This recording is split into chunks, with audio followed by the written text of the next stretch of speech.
நீதிமொழிகள் 5ஆம் அதிகாரம். என் மகனே, என் ஞானத்தை கவனித்து என் புத்திக்கு உன் செவியை சாய். அப்பொழுது நீ விவேகத்தை பேணிக் கொள்வாய். உன் உதடுகள் அறிவை காத்து கொள்ளும். பாறை ஸ்திரியின் உதடுகள் தேன்கூடு போல் ஒழுகும்.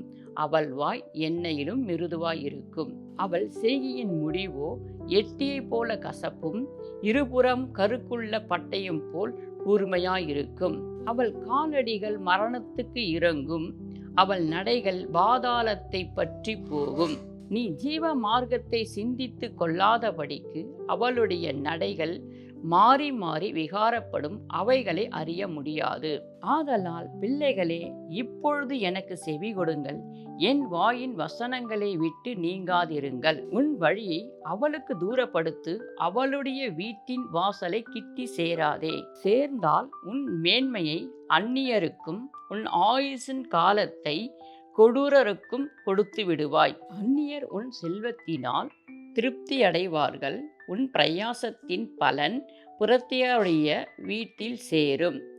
முடிவிலே உன் மாம்சமும் உன் சரீரமும் உருவழியும் போது நீ துக்கித்து, ஐயோ, போதகத்தை நான் வெறுத்தேனே, கடிந்து கொள்ளுதலை என் மனம் அலட்சியம் பண்ணினதே, என் போதகரின் சொல்லை நான் கேளாமலும் எனக்கு உபதேசம் பண்ணினவர்களுக்கு என் செவியை சாயாமலும் போனேனே. சபைக்குள்ளும் சங்கத்துக்குள்ளும் கொஞ்சம் குறைய எல்லா தீமைக்கும் உள்ளானேனே என்று முறையிடுவாய். உன் கிணற்றிலுள்ள தண்ணீரையும் உன் துறவில் ஊறுகிற ஜலத்தையும் பானம் பண்ணு. உன் ஊற்றுக்கள் வெளியிலும் உன் வாய்க்கால்கள் வீதியிலும் பாய்வதாக.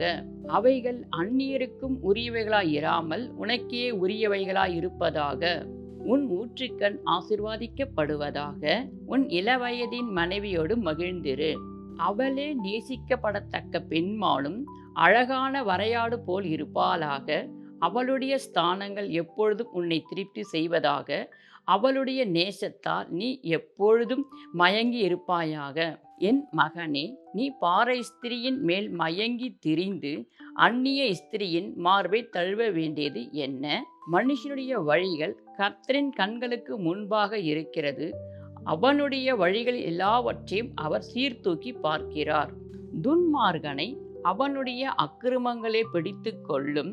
தன் பாவ கயிறுகளால் கட்டப்படுவான். அவன் புத்தியை கேளாததினால் மடிந்து தன் மதிக்கேட்டின் மிகுதியால் மயங்கி போவான். ஆமேன்.